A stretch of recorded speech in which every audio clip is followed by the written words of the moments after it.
You've been taught to fight, to push harder, to never give up. But what if all that effort is what's keeping you stuck? What if the very act of resisting pain, change, people, reality, is what turns discomfort into suffering? In this video we're going to challenge everything you think you know about strength. Not with more effort but with less. Not with force but with flow. Inspired by ancient Taoist wisdom, you'll learn why the path to peace isn't found in control, but in letting go. We'll explore how resisting life makes it heavier, and how acceptance, the quiet kind, can lead to surprising power. If you've ever felt burned out by the constant pressure to fix, fight, and figure it all out, this might be the wake-up call you didn't know you needed. We live in a culture that teaches us to conquer, to fix, to dominate. From a young age we're told that if something hurts, we should fight it. If something changes, we should hold on tighter. If something doesn't go our way, we should work harder, push harder. But have you ever noticed that the more you resist what's happening, the worse you feel? That tightness in your chest, that spiraling thought loop, that deep fatigue, it's not just about the event. It's the resistance to the event. Like trying to hold back a wave with your bare hands. Resistance at its core is a denial of what is. It says, this shouldn't be happening, even when it already is. And this denial triggers stress responses in the body, tension, anxiety, even physical illness. You try to pretend you're calm, but your muscles are clenched, your jaw locked, your mind racing. You're not living the moment, you're battling it. And reality, indifferent and unbothered, keeps moving forward. The Taoist masters saw this clearly. The problem isn't life, it's the refusal to move with it. Now here's the paradox. The more we try to overpower life, the more powerless we feel. Because we're trying to control what was never ours to command. Think of someone caught in a current, thrashing, panicking, exhausting themselves. They sink. But someone who lets go, who floats, has a chance to breathe, to survive, to even enjoy the ride.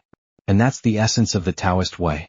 But to truly understand it, we first need to grasp something deeper about change itself. Everything is in motion. Your body. Your thoughts. The people around you. Even the ground beneath your feet is shifting if you look at it long enough. But we don't like that, do we? Change feels threatening. So we build routines, cling to identities, and try to freeze time in a photograph. Yet no matter how tightly we grip, things slip through our fingers. The Taoists didn't see change as an enemy, they saw it as the very nature of existence. Heraclitus echoed this too.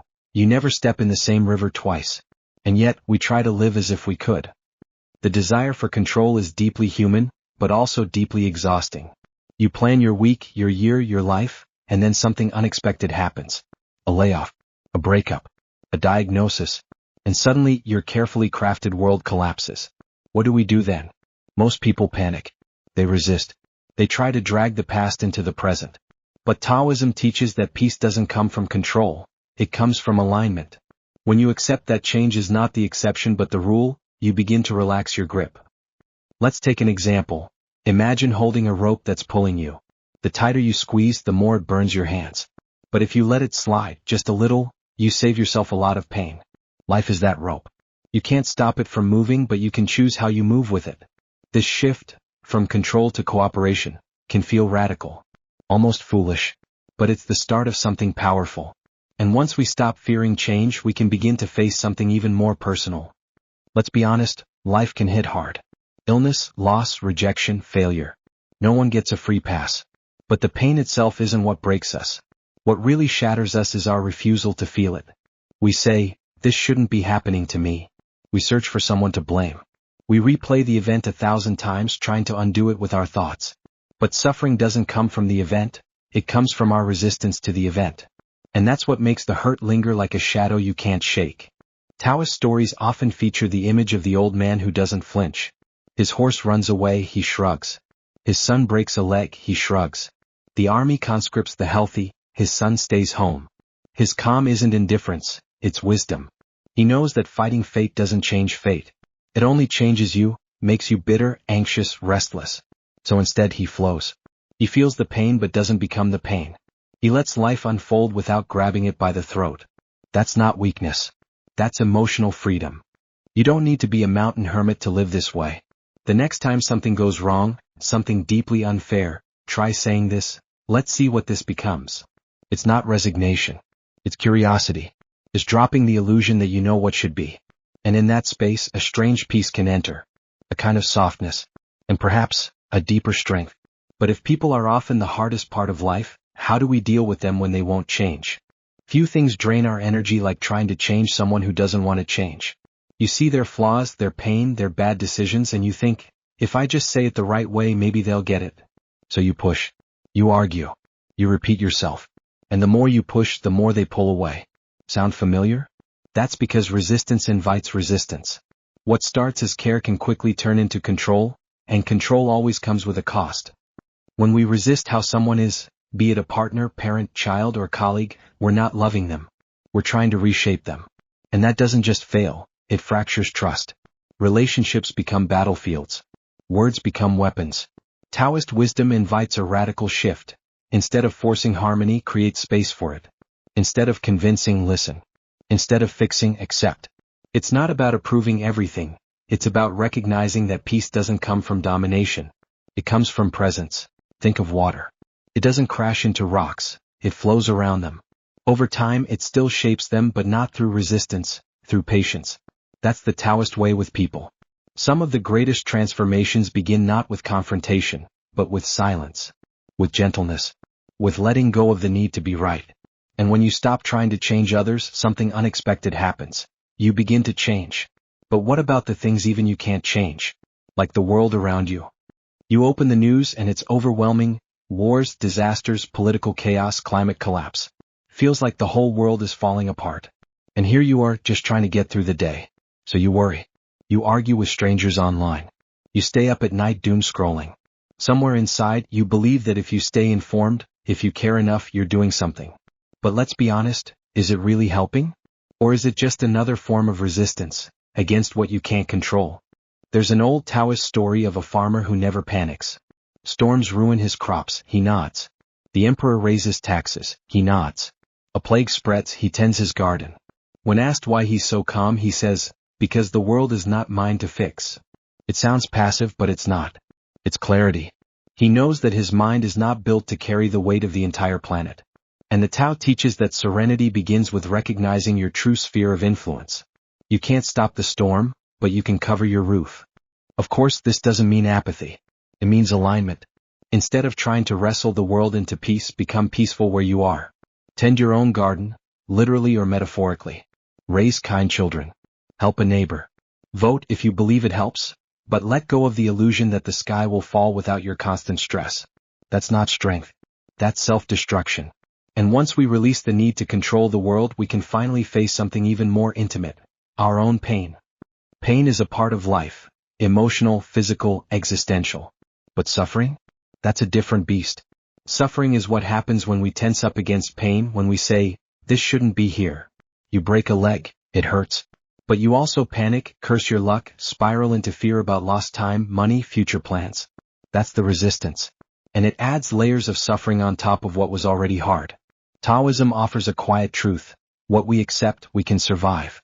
What we resist, we prolong. Try this next time you feel emotional pain. Sit with it. Name it.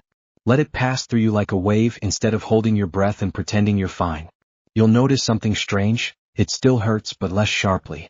You become more curious than afraid. More still than reactive. Pain becomes information, not identity. That shift, subtle as it is, can change everything.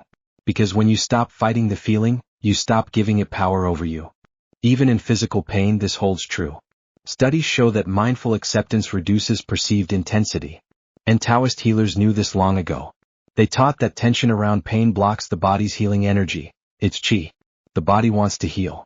The heart wants to rest. But we have to stop getting in the way. And once we do, we begin to see something deeper. That pain itself can be a teacher. But what happens when resistance doesn't just live in your thoughts, but takes root in your body? You may think resistance is all in your head, but your body disagrees. Every time you tense up emotionally, your body follows. Shoulders rise. Breath shortens. Muscles clench. Over time, that becomes your default state. And the Taoist masters warned about this centuries ago. According to traditional Chinese medicine, when you resist the natural flow of life, you block the flow of qi, the vital energy that moves through you. Blocked qi doesn't just make you tired. It makes you sick. Stress isn't just an inconvenience. It's corrosive. Chronic resistance leads to elevated cortisol, high blood pressure, digestive issues, anxiety, even heart problems. And what's worse? We often blame the symptoms without addressing the source. We look for pills, hacks, distractions. But Taoism says, restore the flow. Not by doing more but by doing less. By softening. By surrendering. The body is always listening. And when you stop resisting what is, the body begins to trust you again. Here's a simple practice: breathe. Not the forceful kind but the quiet kind. In through the nose, out through the mouth without trying to fix anything. Let your breath be. Let your thoughts be. Let your body be. This isn't laziness, it's medicine. And over time, this gentle return to your natural rhythm does what resistance never could. It heals. But to really live this way, we need to understand the strange power behind it, a power softer than stone and stronger than steel. It sounds counterintuitive, doesn't it? That softness could be strength. That yielding could be powerful. But Taoism flips our idea of power on its head. Look at water. It has no shape of its own. It doesn't resist, it adapts. It slips through cracks, carves canyons, nourishes life. You can't grab it, can't punch it, can't break it. And yet, over time, it transforms everything it touches. Laozi said, "Nothing in the world is as soft and yielding as water, yet for dissolving the hard and inflexible, nothing can surpass it." We've been taught to be tough, to clench our jaws, power through, never back down. But that kind of strength burns out. It isolates. It cracks under pressure. True strength, the Taoist kind, is flexible. It bends but doesn't break. It knows when to act and when to pause. When to hold and when to release. This isn't passivity. It's discernment. It's living in tune with reality, not in rebellion against it. And it takes more courage to surrender than to resist, because surrender requires trust. Imagine carrying a heavy stone everywhere you go. It weighs you down, drains your energy. But you've carried it for so long you forget it's even there. Letting go feels like weakness, until you feel how light you become. This is the Taoist way forward. Not to fight life but to move with it. To dance instead of brace. To breathe instead of grasp. And in that soft surrender, you might just find the strength you've been chasing all along. So, what would happen if you stopped resisting? Not just the big things, but the little ones. The traffic jam. The bad mood. The plan that didn't work. Could you let them pass through you like wind through an open window? Because that's the quiet revolution Taoism invites us into. Not to be tougher, louder, faster, but softer, clearer, freer. Life doesn't need you to control it. It needs you to join it. And sometimes, the most powerful move is simply to stop pushing. If this message stirred something in you, pause. Don't just move on to the next video. Let it sink in. And if you're ready to explore more truths that challenge the noise and reconnect you with what matters, subscribe to Timeless Advice, hit the bell, and join the journey. We're not here to win the race. We're here to walk the path.